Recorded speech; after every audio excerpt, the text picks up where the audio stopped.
thank you. That was really lovely.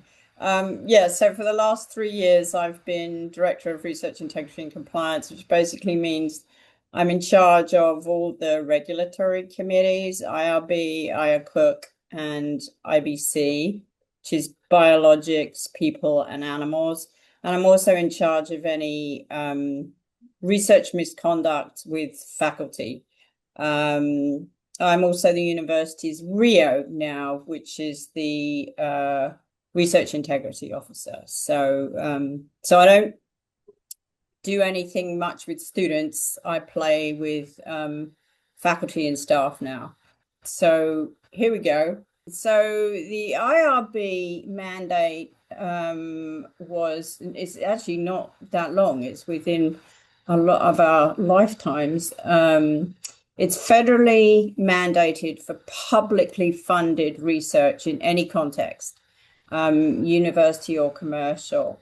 And then universities have further developed their own policies mandating IRB approval for unfunded research, which is what you, generally speaking, are doing in your dissertation work. So, but all the definitions that the university takes are from the federal guidelines. The federal guideline that matters here is 45 CFR 46, which is also called the Common Rule.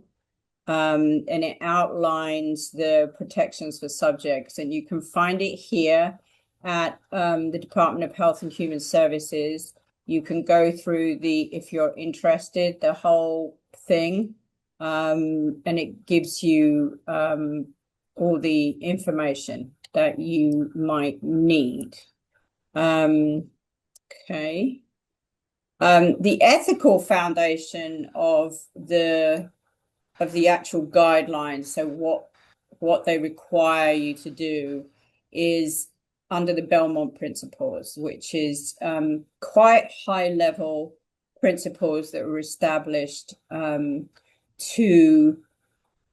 ground everything, all the guidelines in. So of course they have to be quite high level in order to cover everything. So there's only 3: beneficence, which is do no harm; respect for persons, which is a double one. On the one hand, you need to protect vulnerable subjects, which is what we're going to talk about today. And on the other hand, you need to give everybody that wants a chance to participate all the information they need in order to participate if they choose to. And then justice is fairness and equity in subject participation. Back in the day, basically it was white men that were subjects in everything, whereas now we have a lot more diversity.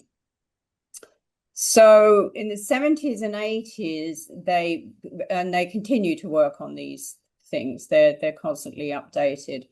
They added some subparts. Now, vulnerable subjects were always discussed in the main, it's called subpart A now, but it was the main part of the guidelines. And I've highlighted it here: research that involves a category of subjects who are vulnerable to coercion or undue influence, such as children, prisoners, individuals with impaired decision-making capacity, or economically and educationally disadvantaged people. And then in the late 70s, early 80s, they actually added additional protections for certain vulnerable populations. B was pregnant women and fetuses and neonates, and C is prisoners, and D is children. Now, there are additional protections for those particular groups, but as you can see from the original definition in subpart A, it includes more than just those. We can talk about more than just those groups.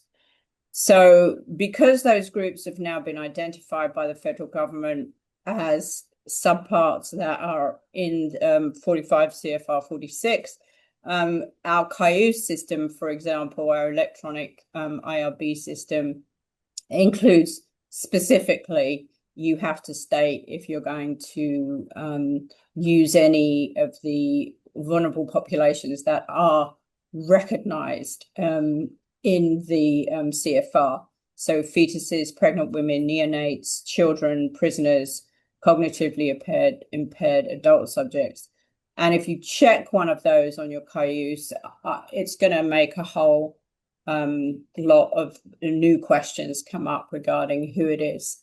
They do have another category, so you can use it, but and we'll talk about how you might want to use that with an other, but of course they've mandatorily got to include the ones that are in the subparts. So today we're not going to cover subparts B and C, which is the pregnant women and prisoners, because I rarely have never in this institution seen one, because we do not have a biomedical field, and no one seems particularly interested in prisoners around here. So, but if you are, you can go again back to this Code of Federal Regulation, and you can look and you'll find subpart C and subpart B on neonates and fetuses and so on. So if you want to look at that, you can. What we're going to talk about is the two other subparts, children and cognitively impaired adults. And we'll have a quick look at some other vulnerabilities that might fit under that other category. So children as vulnerable subjects, this can either be inside classroom settings or outside them, particularly biomedical. And it's mandatory that these studies are minimal risk, which means that the probability and magnitude of harm and discomfort anticipated are not greater in and of themselves than those normally encountered in daily life or in the performance of a routine physical psychological exam. So note that, for example, minimal risk includes injections and so on, blood draws and all that kind of thing, because that is something that would be performed in a routine physical exam. There is a pathway for research involving greater than minimal risk, but only if it offers direct benefit to the individual subject. So now you're talking about biomedical research, basically. If there's a treatment that that individual child could benefit from, then greater than minimal risk is allowed, or if it's only a minor increase over minimal risk. Again, we're really talking biomedical here. Assent and consent are both generally required. Assent is given by the child and consent is given by the parent or guardian. We have waived, in fact, we've got someone applying right now to waive consent. So if the IRB, and we'll look at that one, if the IRB agrees with the principal investigator's reasoning as to why they need this accommodation, then that decision can be made by the IRB. But generally speaking, we're going to say we want assent and we want consent. So assent must be appropriate to the child's age and stage. So chronological age, and stage meaning physical, cognitive, and emotional development. So IRBs have a lot of flexibility in terms of their decisions for social and behavioral, the kind of research that we do. All the regulations are deliberately underdetermined and underspecified so that there is quite a lot of leeway. Biomedical is much more strictly regulated by both DHHS and the FDA. So, but we are expected to have someone knowledgeable on the board or use a consultant if there's no one that can speak to the ethical concerns that are coming up in this vulnerable population. So what we look for in assent is age-appropriate language, or, for example, use of pictures instead of language if they're too young. So you can have, for example, sequential storyboards showing what happens. You can have simple icons, friendly characters to make it less intimidating. And I've given you some examples down here for the concept of voluntary participation by the child. You can just have a yes, no toggle. You can have some kind of icon to show they can quit at any time.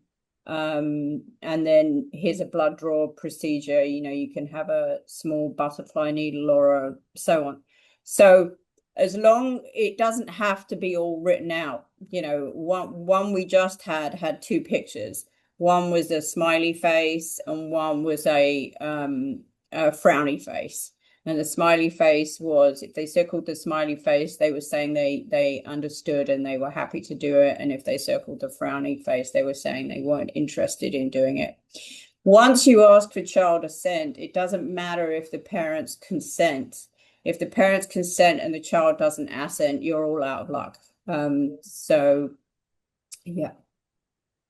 What we look for in parental consent is there's some mandatory elements from the federal government, which includes key information, a research statement, i.e. that this is research and not anything else, and that participation is voluntary, duration and purpose, procedures, risks, discomforts, benefits, alternatives, and that again is usually for biomedical.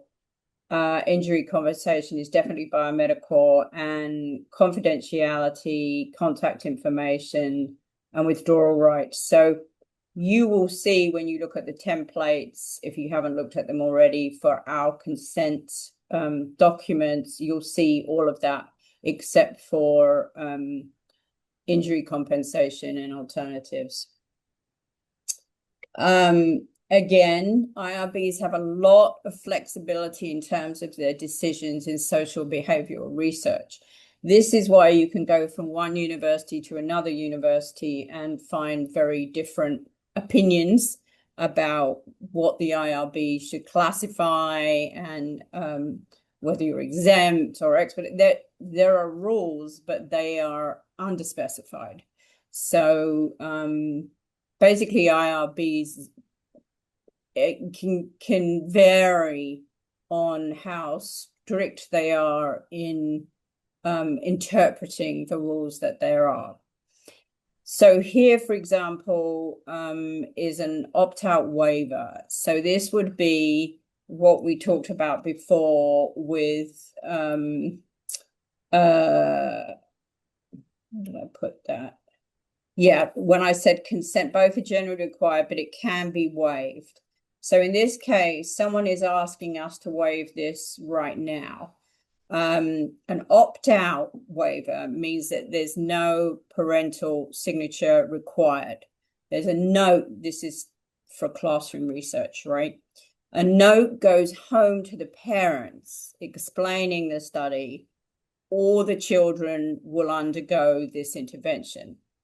In this case, what we're looking at right now, it's a curriculum development change. It's a research study, but what she's doing is sort of messing around with the curriculum and the exams in order to see if she can get a better result.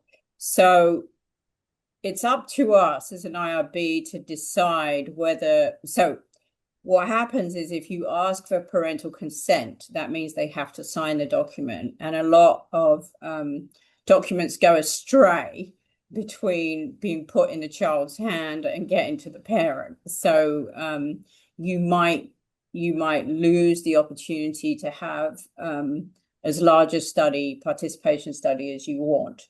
So we have to decide what's the PI's reasoning for a waiver of consent. So what would happen is there's just a piece of paper that goes it's given to the child for the parent that says, this is the study that your child is now undertaking as part of their school day. If you don't want your child to do this, you need to opt out, okay, rather than opt in. So then the parent, now what we have to decide is whether does this seem like a reasonable accommodation? Or is there some kind of institutional risk, i.e., the parent finally finds the piece of paper 6 weeks down the road and says, what the hell has been going on? I had no idea my child was in a research study, and you shouldn't have allowed that to happen without asking for my explicit consent. So those are the thinking thoughts that we have to have as an IRB. My boss, Dr. Donham, is the vice president of research. He's also the school's institutional official, which means that if a parent, is upset, they'll come to the institutional official of the school, and he is responsible for taking care of institutional risk. So we have to be very careful as an IRB not to sort of put him at risk, if you see what I mean. So the institutional official cannot overrule the IRB when the IRB says no, but you cannot do this study. But if the IRB says yes, the institution official can still overrule the study in that case if they feel that there's some high institutional risk. Okay, so that's how that goes. So there's quite a strong connection between the research compliance program and the IRB based on the fact that the institutional official is in the research compliance program.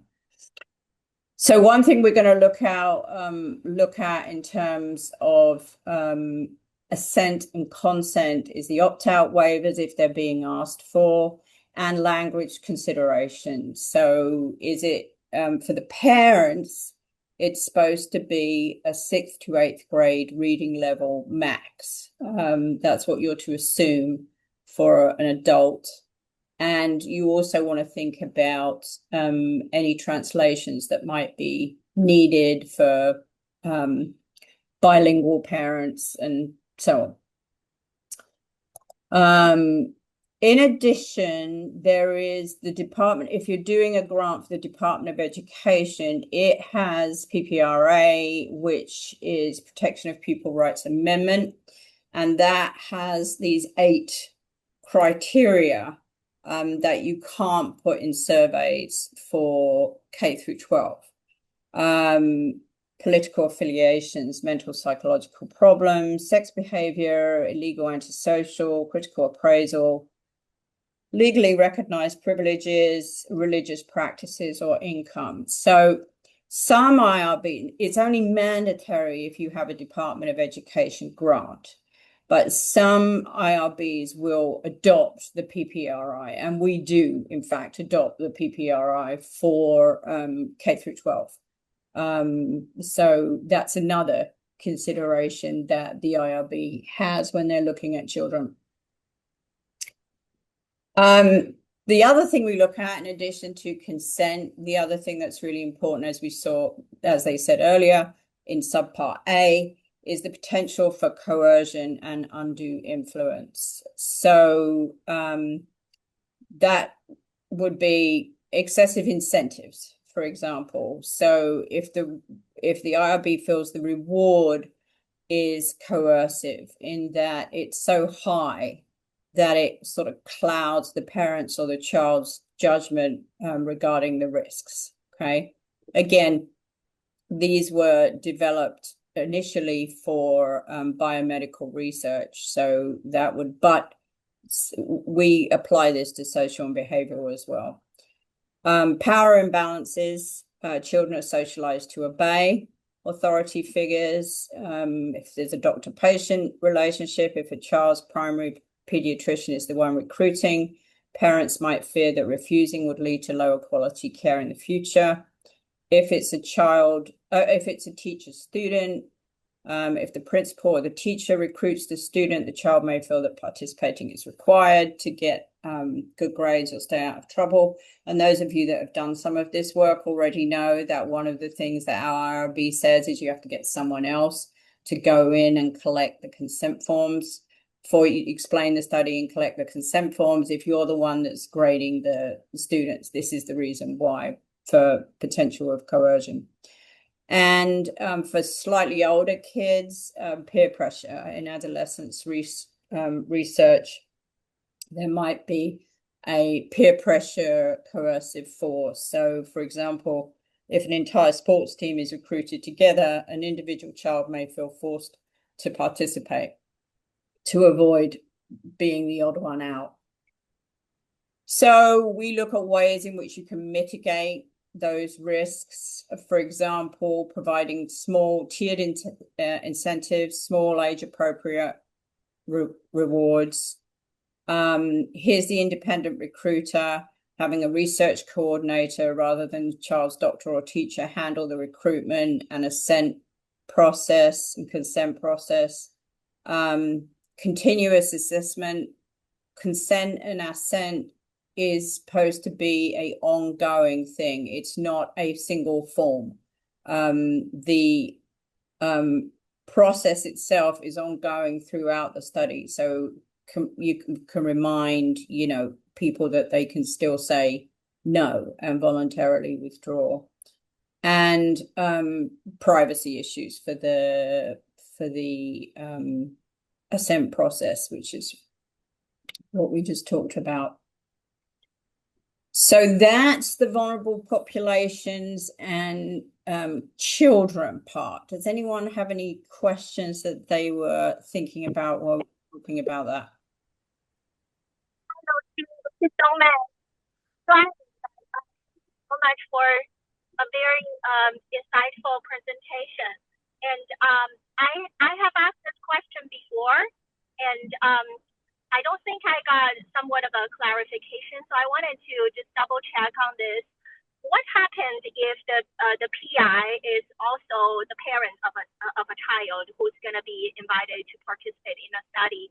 And also, what happens if the PI also happens to be the dissertation advisor of the student who's actually conducting the study?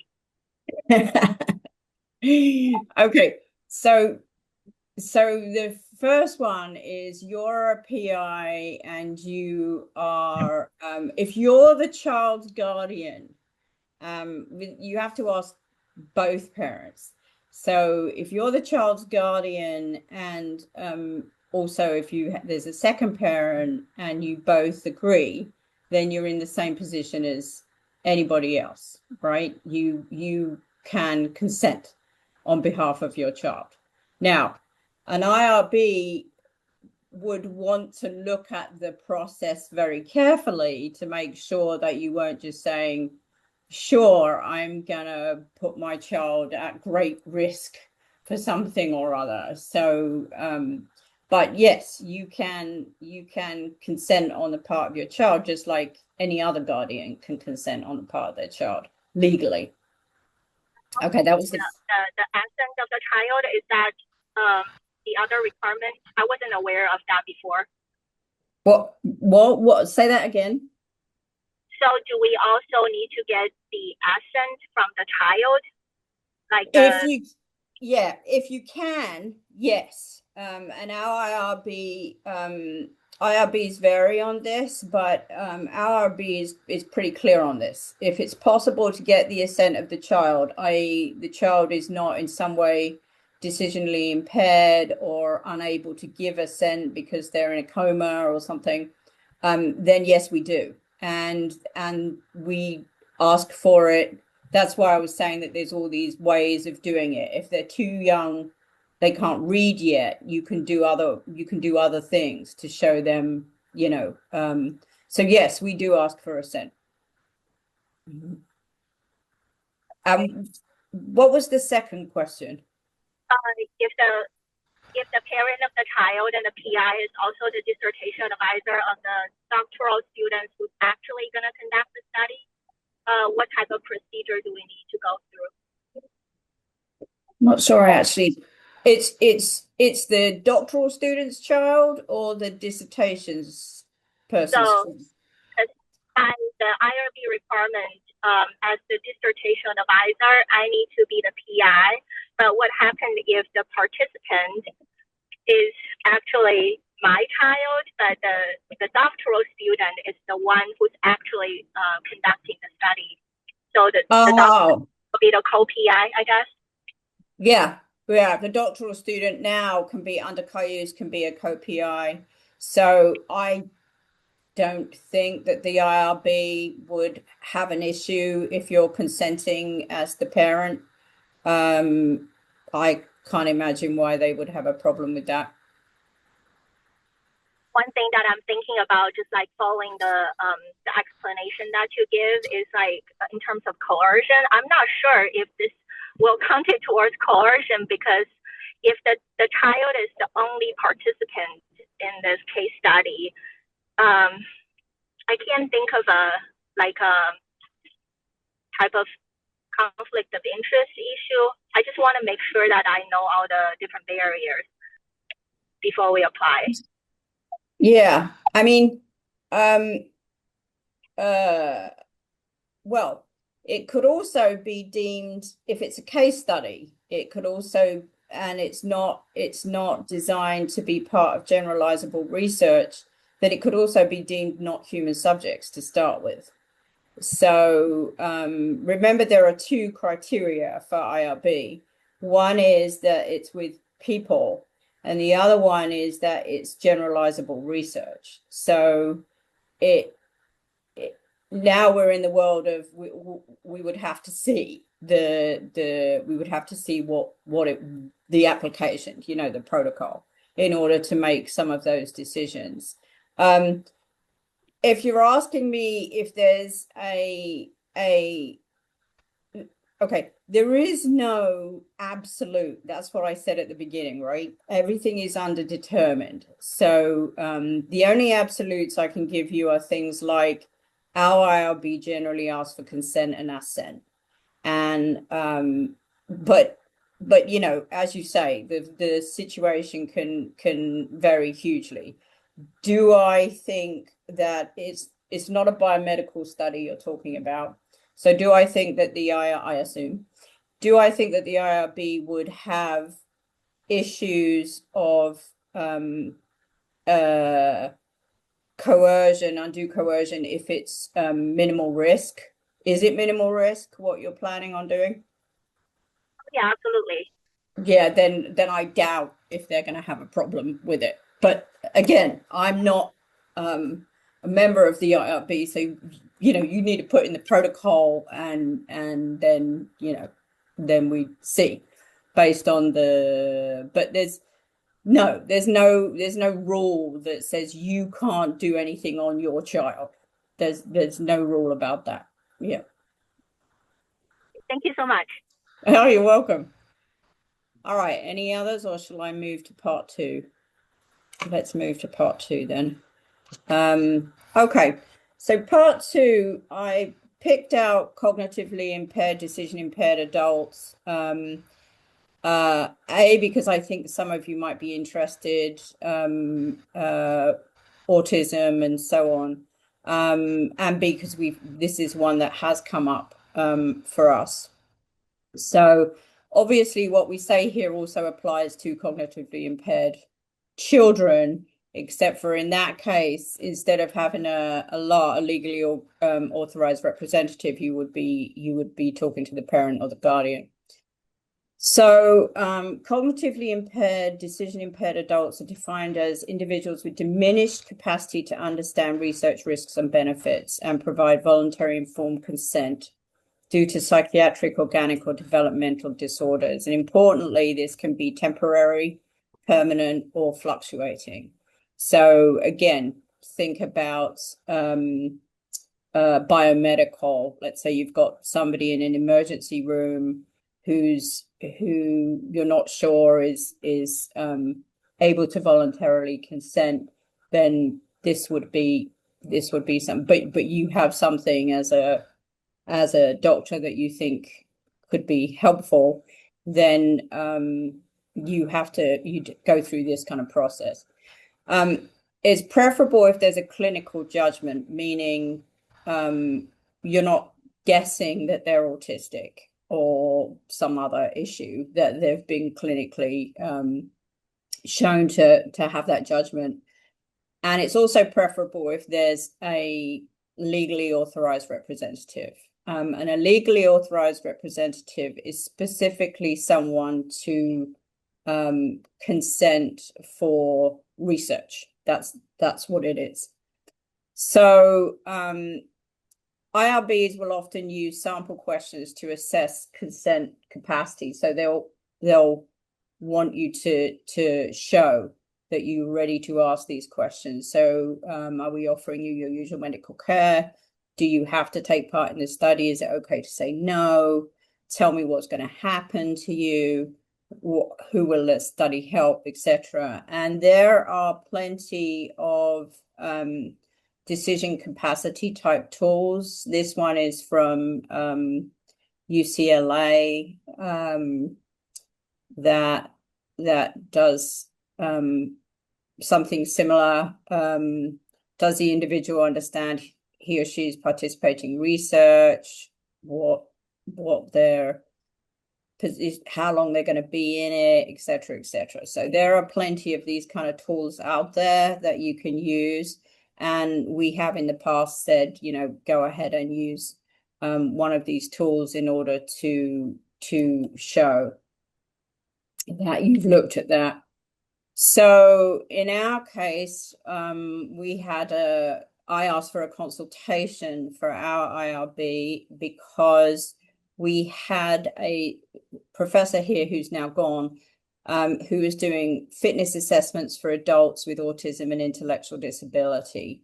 So this is a home, not a home, whatever you call it, in Greenville. And they bring their adults that live there, most of whom have either heavy autism or some other kind of equally difficult intellectual disability. They bring them here to the Human Health Performance Program, and they do exercises with them. So to be nice, basically, it's a service from the university. And one of the instructors decided she wanted to make this part of a research study. So she was asking them to do very specific things as part of this. They were already part of the program, but then they had to consent to be part of this study, which asked them to do very specific activities and to be assessed in a different way. So we have nobody. We do now, actually. We have an autism expert, but we did not then have anybody who we felt could speak to the ethical concerns for this particular vulnerable population. So I sent out to ask for this consultant. And you can see the kind of questions I was asking the consultant. I was asking them, can you take a look at the application? Can you confirm that you believe the study is being conducted in an appropriate manner, particularly as regards to the appropriateness of the procedures proposed for informed consent by potential participants or their laws, and the consent and assent form. So that's something that an IRB, I've done it on several occasions now where I've felt that we really don't have the expertise to do it. So that's, there are other vulnerabilities though that we can talk about that are not put in the subparts of 45 CFR 46. One of them is, and part one is psychological.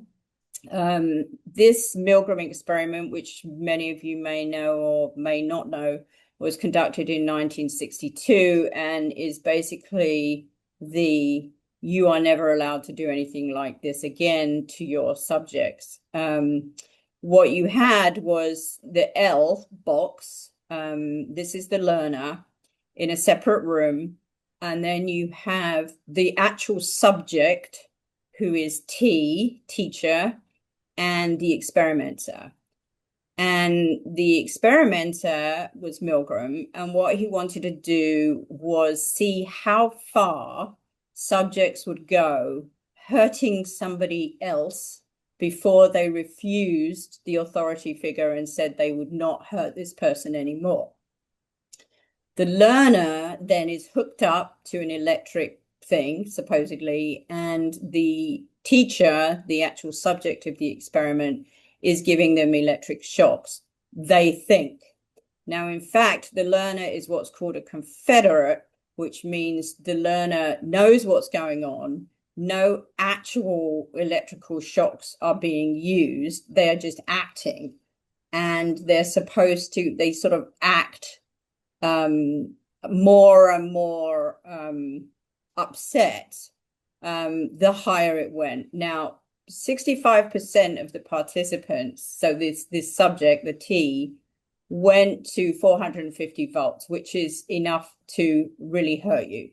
And 82% of them continued after the first cries of pain, acted cries of pain from the learner. They carried on trucking. This was Milgram's way of saying this is why these things happened in Nazi Germany, because if there's an authority figure telling you what to do, you will do it. And in fact, he showed that you did.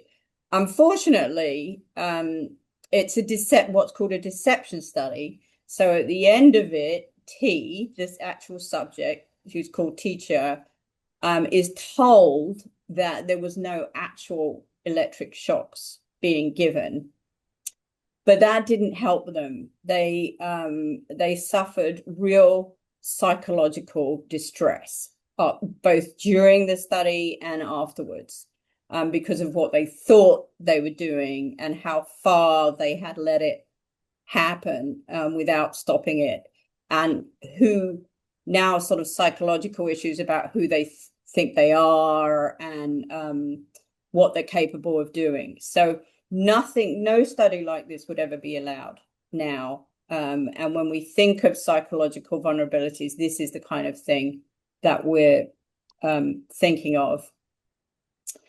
When we have a possible psychological study issue, the IRB is thinking of really these things: the possible impact of the findings against the proposed procedures, what mitigation strategies the PI has put in place, what, if any, follow-up care has been planned, and how are they protecting any sensitive information. The closest one we had this past couple of years was a doctoral dissertation in counseling that was investigating the relationship between pelvic floor dysfunction, genital pelvic pain, and penetration disorder, and a history of sexual child abuse. So I think you get the general idea. So we had to make sure that there were enough strategies, mitigation strategies in place before we allowed that to move forward.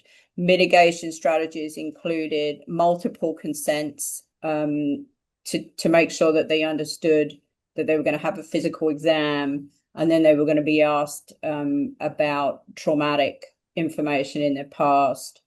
And then we insisted that there had to be a trained counselor, not just a doctoral student, but a trained counselor in the room at the time, along with the nurse for the medical exam and so on.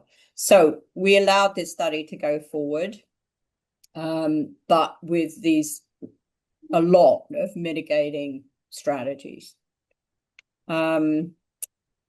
Social, legal, and economic all can, and again, what mitigating strategies, if we feel that there's a social, legal, or economic possible vulnerability, what mitigation strategies have been put into place, what, if any, follow-ups have been planned, and what about sensitive information. So social vulnerability might be if sensitive data became public.